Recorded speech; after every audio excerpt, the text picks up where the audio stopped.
برداشت وہ دولت ہے جو غصے کو انسان کی عقل پر غالب نہیں آنے دیتی. اسلامی زندگی کا ایک پہلو ایک دوسرے کو برداشت کرنا بھی ہے.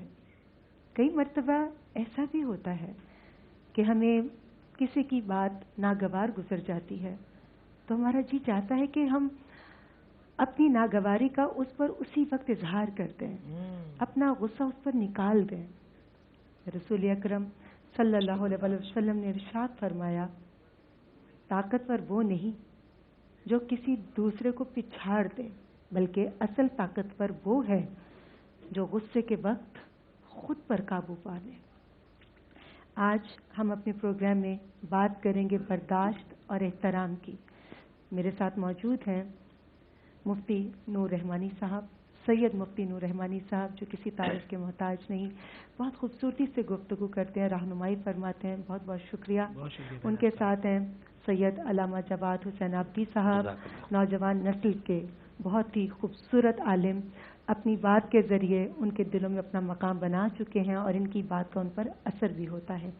اور ہمارے استاد اقبال نقشبندی صاحب, مفتی اقبال نقشبندی صاحب, جن کی گفتگو بہت پر اثر ہوتی ہے, بہت محبت سے, بہت شفقت سے اپنی بات کرتے ہیں اور بات کا اثر ایسا ہوتا ہے کہ دل کرتا ہے کہ ہم اس پر عمل بھی کریں, کیونکہ بات ایسی ہونی چاہیے جس کو سننے کے بعد دل گواہی دے کہ یہ سچی ہے اور ہمیں اس بات کو اپنی شخصیت کا حصہ بنانا چاہیے تاکہ ہم صراط مستقیم پر چلنے کے حوالے سے اپنے قدم جاری و ساری رکھ سکیں.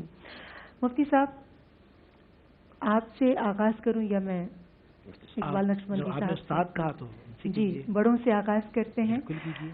آج کا ٹاپک برداشت اور احترام, اس حوالے سے آپ کیا روشنی ڈالیں گے؟ الحمدللہ وکفا والصلاة والسلام علی من لا نبی بعد, اما بعد, فاعوذ باللہ السمیع العلیم من الشیطان الرجیم, بسم اللہ الرحمن الرحیم. یا ایھا الذین آمنوا اصبروا وصابروا ورابطوا واتقوا اللہ لعلکم تفلحون. صدق اللہ العظیم. ماشاءاللہ ریما بی بی, آپ کا یہ پروگرام بران رحمت پوری دنیا میں دیکھا اور سنا جا رہا ہے. اللہ تعالیٰ ان کی منزلوں کو, اس کی سعی کو, پوری آپ کی ٹیم کو برکت عطا فرمائے, خدا تعالیٰ قبول فرمائے. بڑا اہم موضوع ہے کہ جو ہمارے آج کے معاشرے کے اندر, جو ہم آج اس معاشرے کے اندر رہتے ہیں, کہ صبر اور برداشت. قرآن پاک میں فرماتے ہیں, اللہ رب العزت اہل ایمان کو پیغام دیتے ہیں, ایمان والو صبر کرو اور ایک دوسرے کو صبر کی تلقین کرو, بلکہ صبر کرنے سے انسان دلیر ہو جاتا ہے, صبر کرنے سے بہادر ہو جاتا ہے, صبر کرنے سے, برداشت کرنے سے انسان کا, مسلمان کا ایک روب ہوتا ہے. اور وہ کوئی انسان نہیں جو بے صبرہ ہو, جس کے اندر قوت برداشت نہ ہو. یعنی برداشت یہ ہے کہ سب سے بڑا صبر یہ ہے کہ اللہ اور اس کے رسول کی اطاعت کے اوپر صبر کیا جائے. یعنی ادھر کے اذان کی آواز آئے تو میں نماز کے لیے تیار ہو جاؤں, رمضان کا چاند نظر آئے تو میں روزے رکھنے کے لیے تیار ہو جاؤں. یہ اطاعت ہے, یہ صبر ہے اللہ اور اس کے رسول کی. کیونکہ من یطع الرسول فقد اطاع اللہ, جس نے رسول کی اطاعت کی گویا اس نے اللہ عز و جل کی اطاعت کی. تو اللہ تعالیٰ کی اطاعت, رسول اللہ صلی اللہ علیہ وسلم کی اطاعت, یہ ضروری ہے. تو باقی اگر صبر نہیں کر سکتا, مثلا خدا نے دولت دی ہے تو دولت کے اوپر بھی صبر کرنا چاہیے. اپنی دولت کو بے راہ روی کا شکار نہ کرے, اپنی دولت کو یہ ضائع نہ کرے. اگر خدا نے جوانی دی ہے تو اس کے اندر بھی برداشت کا ایک مادہ رکھے. مثلا ایک جوانی ہے تو اس جوانی کو ضائع نہ کرے, خیال کے ساتھ چلے. اگر خدا نے علم دیا ہے تو علم کو ضائع نہ کرے, علم کے اوپر عمل کرے. یہی صبر کا پیغام ہے, یہی برداشت کا مادہ ہے, یہی ہمت کا مادہ ہے. میں سمجھتا ہوں آج کا نوجوان وہ مبارکباد کا مستحق ہے جس کے اندر قوت برداشت ہو. جوانوں تم بھی برداشت کرو, عورتوں تم بھی برداشت کرو, روزہ داروں تم بھی برداشت کرو, مجاہدوں تم بھی برداشت کرو. اگر جتنی تمہارے اندر برداشت بڑھتی جائے گی, اللہ رب العزت اتنی تمہاری قوت مدافعات کو بڑھا دے گا. سبحان اللہ.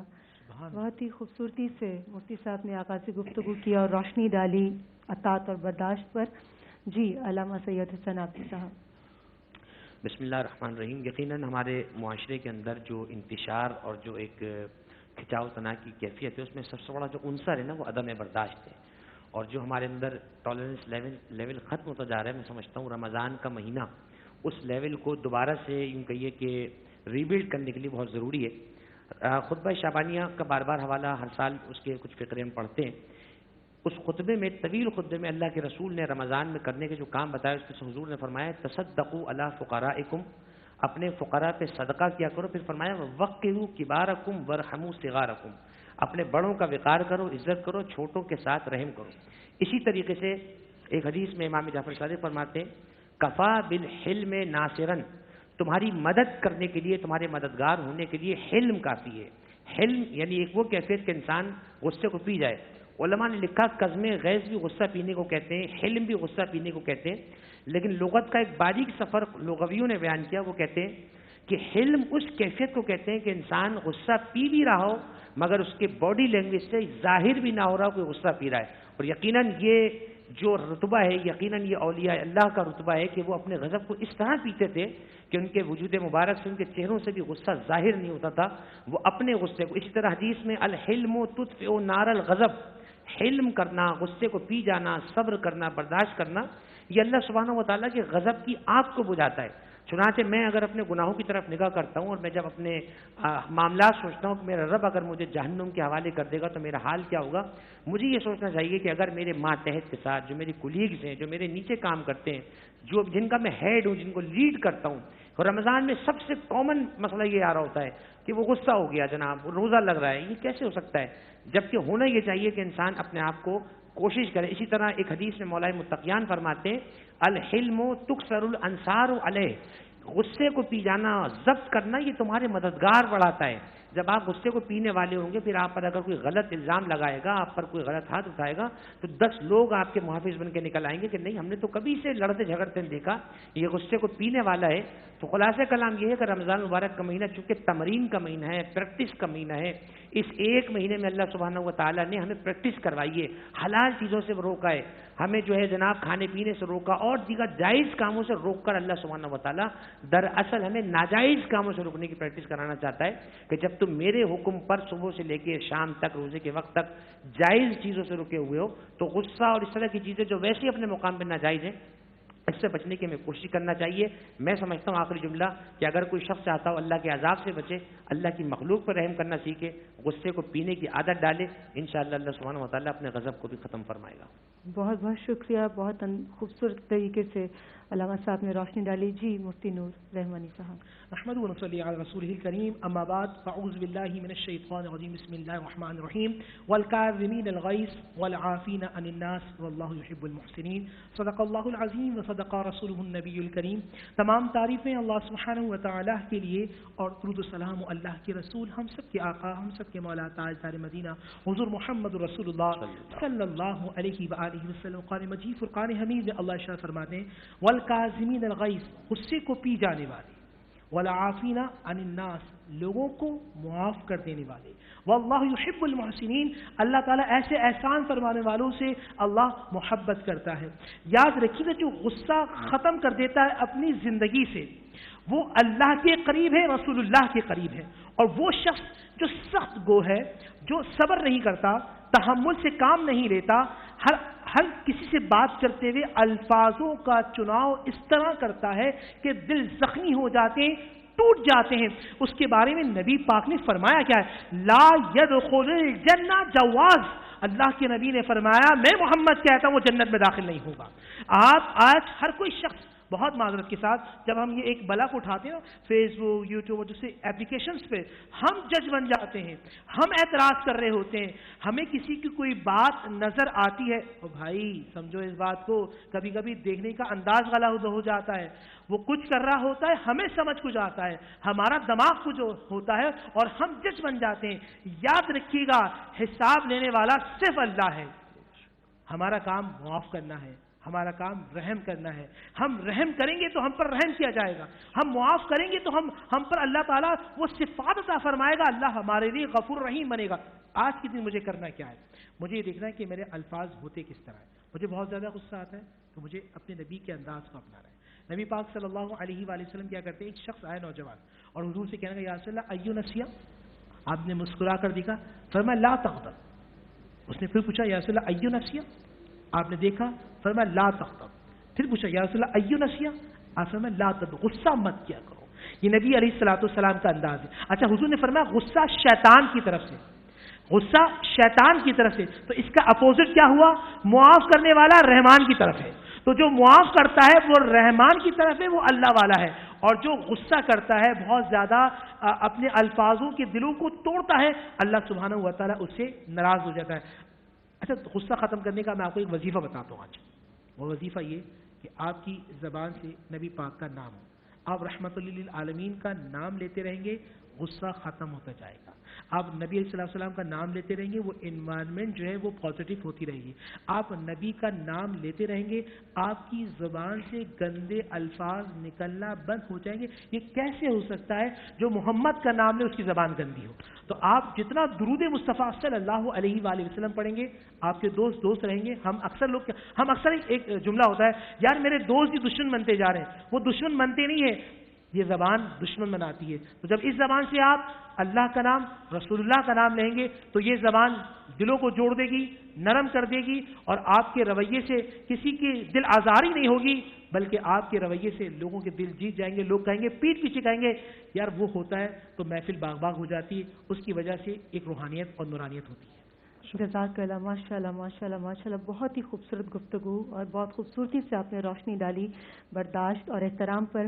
یہاں یہ کہتی چلوں کہ لوگوں کے ساتھ ان کے کردار کے مطابق نہیں بلکہ اپنی تربیت کے مطابق طریقہ کار اختیار کیجیے، رویہ اختیار کیجیے۔ اسی حوالے سے میں مفتی صاحب آپ سے سوال پوچھنا چاہوں گی کہ چھوٹی چھوٹی بات پر ہمیں غصہ آ جاتا ہے، بہت معمولی باتوں پر، اور اس غصے کا نتیجہ بہت برا نکلتا ہے۔ کس طرح سے ہم اپنے غصے پر کنٹرول کر سکتے ہیں؟ بسم اللہ الرحمن الرحیم۔ بنیادی بات یہ ہے کہ اگر ہم برداشت کے مادے کو سمجھیں اور درود پاک کا جیسے ہمارے بھائی نے فرمایا ہے کہ اس کی کثرت کریں تو یقیناً ہم اس کے اوپر قابو پا سکتے ہیں۔ دوسری بات یہ ہے کہ ہم اپنے اسلاف کی زندگی سے سیکھیں۔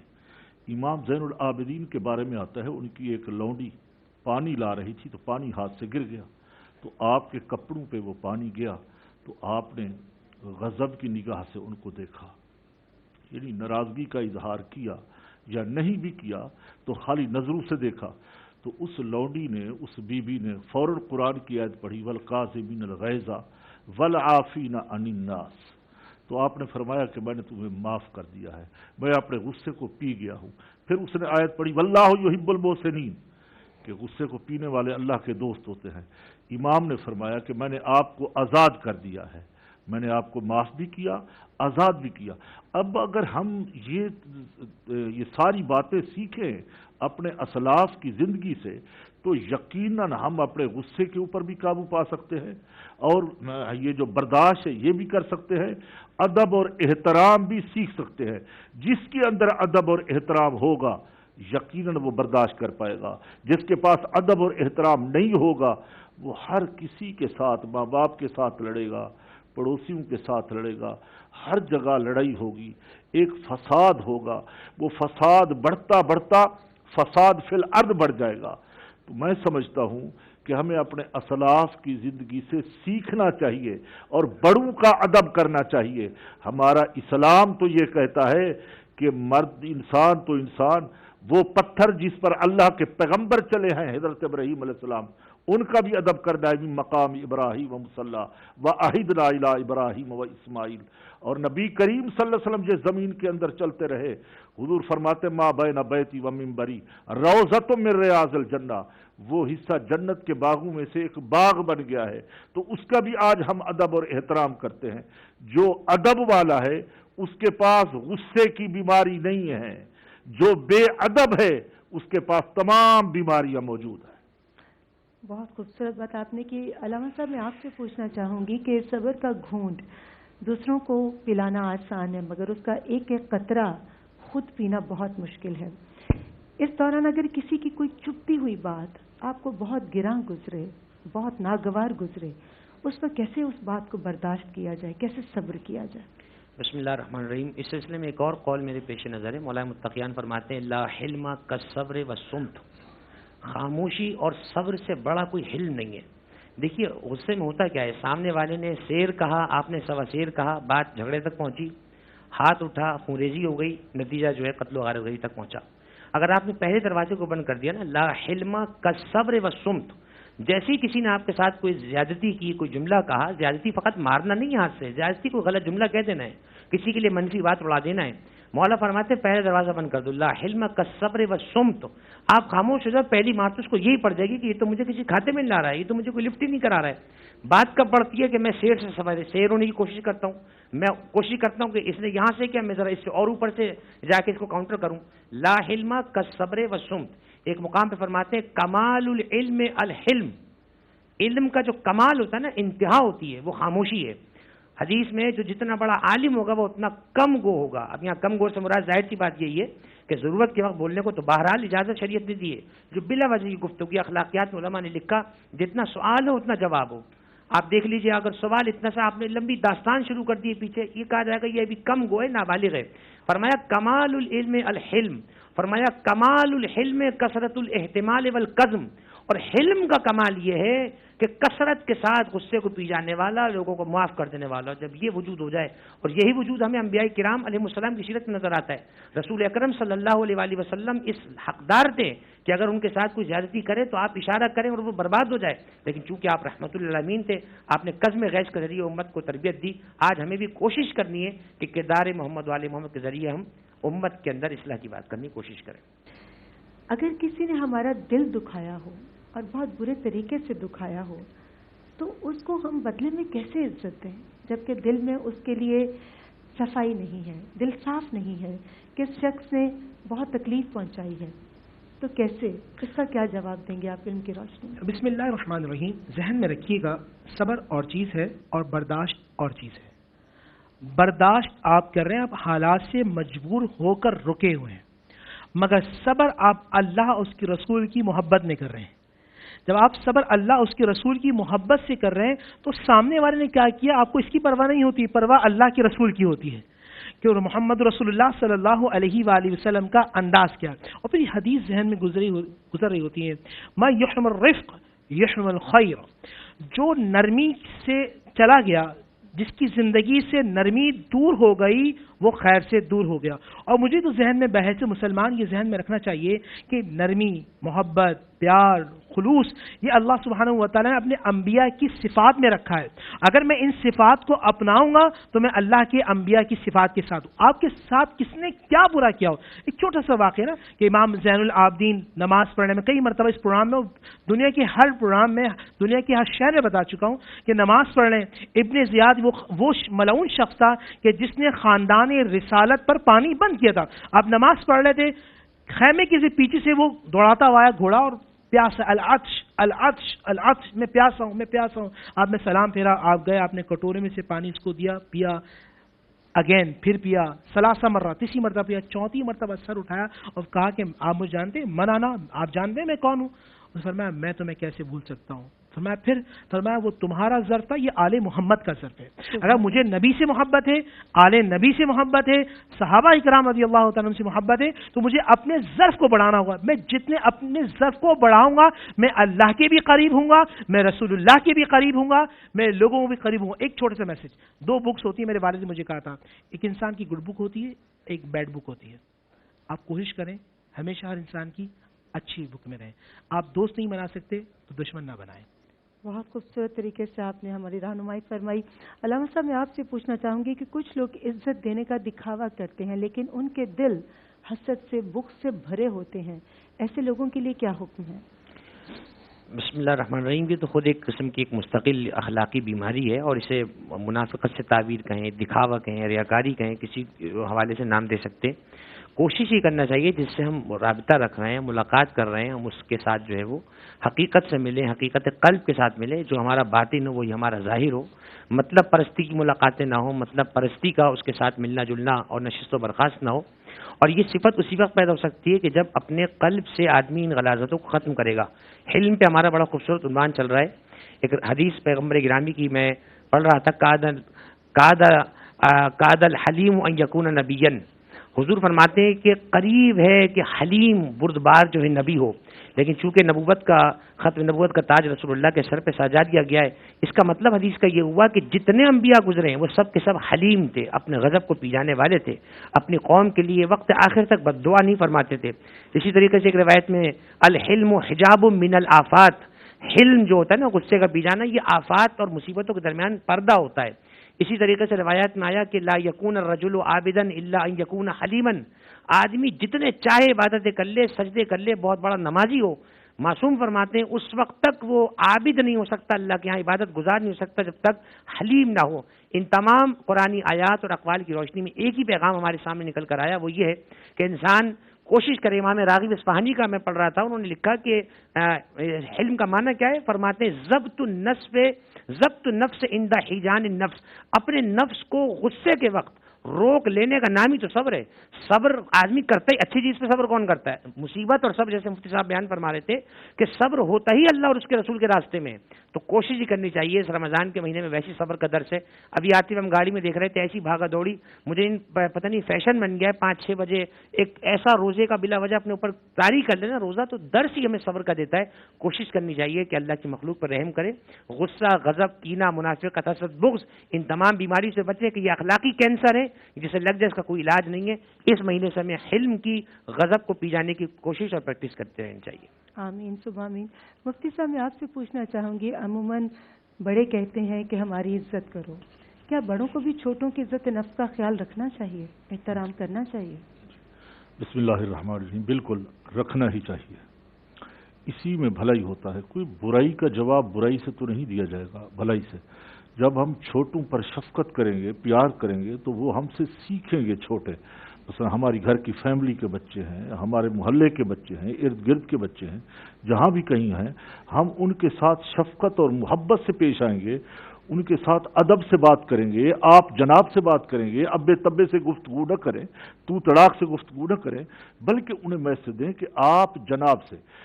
اعلیٰ حضرت امام احمد رضا خان فاضل بریلوی فتاوی رضوی میں فرماتے ایک دن کا بچہ ہو اس کو بھی آپ جناب سے مخاطب کرو۔ آج ہمارے معاشرے کے اندر اس کی بڑی کمی ہے، بہت قلت ہے، ہم آپ جناب سے گفتگو نہیں کرتے، مخاطب کرتے ہیں تو کوئی اور الفاظوں سے، مصنوعی الفاظوں سے، یعنی معاشرے کے اندر جو عام گندے الفاظ بولے جاتے ہیں، معاذ اللہ روزے کی حالت میں گالی گلوچ والے الفاظ بولے جاتے ہیں، تو میں سمجھتا ہوں ان سے بچنا چاہیے۔ چھوٹے بچے، گھر کے بچے بڑوں سے سیکھتے ہیں۔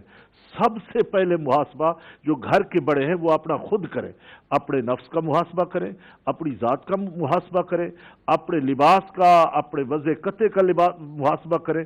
جب ہم خود بہتر ہو جائیں گے تو میں سمجھتا ہوں وہ جو گھر کا ماحول ہے وہ بہتر سے بہتر ہو جائے گا۔ جی بہت بہت شکریہ مفتی اقبال نقشبندی صاحب آپ کا، مولانا نور رحمانی صاحب آپ کا بھی بہت شکریہ، جواد حسین عاطفی صاحب آپ تینوں شخصیات کا بہت بہت شکریہ۔ علماء کرام کی گفتگو سے بس میں نے یہ سیکھا ہے کہ کسی کے ساتھ بھی سلوک کرتے وقت اس کے کردار کے مطابق نہیں بلکہ اپنی تربیت کے مطابق رویہ اختیار کریں، تاکہ آپ اپنے گھر والوں کا، اپنی تربیت کا ایک اچھا امپریشن ڈال سکیں۔ اس سے زندگی میں آسانیاں ہو جائیں گی۔ دعائیہ کلام کے ساتھ ٹرانسمیشن کا اختتام سید مفتی نور رحمانی صاحب۔ اللهم صل وسلم على سيدنا ومولانا محمد وعلى آل أصحاب سيدنا ومولانا محمد معدن الجود والكرم۔ یا اللہ یا رحمان یا رحیم، رحم کرنے والے رب کریم ہم سب پر رحم فرما، کرم کرنے والے رب کریم ہم سب پہ کرم فرما۔ اے اللہ یہ لمحات بڑے مبارک ہیں، ہم شب جمعہ میں داخل ہو رہے ہیں۔ اے اللہ آج کے دن جو درود پڑھتا ہے نبی علیہ الصلوۃ والسلام جواب دیتے ہیں، نبی علیہ الصلوۃ والسلام کے صدقے وسیلے سے ہم سب کی بخشش و مغفرت فرما۔ آمین۔ اے پروردگار ہم میں سے جو بیمار ہیں انہیں شفائے کاملہ عطا فرما، جو بے اولاد ہیں صاحب اولاد فرما، جو بے روزگار ہیں صاحب روزگار فرما، جن کا روزگار ہے ان کے رزق میں کچھ شادی عطا فرما، ہمارے گھروں میں برکتی عطا فرما، ہماری زندگی میں سکون عطا فرما۔ اے اللہ ہماری اولادوں پہ اپنا خاص فضل و کرم عطا فرما۔ اے اللہ ہم سب کو زمینی آسمانی ناگانی آفت و مصیبت سے محفوظ فرما، آنے والا وقت ہم سب کے لیے باعث خیر فرما۔ ربنا آتینا فی الدنیا حسنہ وفي الآخر حسنة وقنا عذاب النار وقنا عذاب الحشر وقنا عذاب القبر وقنا عذاب الميزان وصلی اللہ محمدہ وآلہ واصحابہ اجمعین بحق لا الہ الا اللہ محمد رسول اللہ صلی اللہ علیہ وآلہ وسلم.